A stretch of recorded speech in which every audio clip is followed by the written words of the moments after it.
দেখুন, বিদেশে কাজ করার সময় লাইন চালু রেখেই, অর্থাৎ কাজ করার সময় কোনো লাইন বন্ধ করে না। এই যে আপনারা শব্দ শুনতেই পারতেছেন, চালু লাইনে তারা কাজ করতেছে।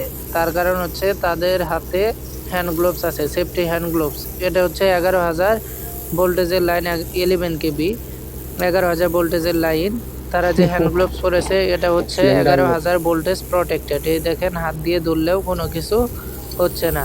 আর আমাদের দেশে কাজ করার সময় লাইন বন্ধ করে নিতে হয়, কারণ এই সেফটি হ্যান্ড গ্লোভস দেয় না অফিস থেকে।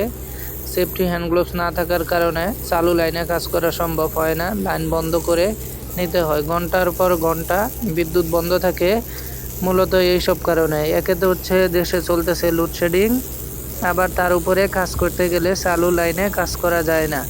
একটা কাজ করতে যদি সময় লাগে 2 ঘন্টা বা 3 ঘন্টা, ততক্ষণে আমাদের লাইন বন্ধ করে রাখা হয়। চালু লাইনে কাজ করা সম্ভব হয় না।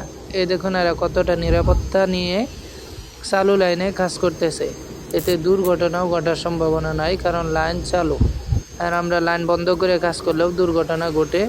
অনেক সময় ভুলে লাইন চালু হয়ে যায় বা চালু করে দেয়, বা অন্য কোনো মাধ্যমে বিদ্যুৎ এসে অ্যাক্সিডেন্ট হয়। চালু লাইনে কাজ করার জন্য যাবতীয় উপকরণ বা মালামাল সরবরাহ করলে বিদ্যুৎ সেবার মানও অনেক ভালো হতো।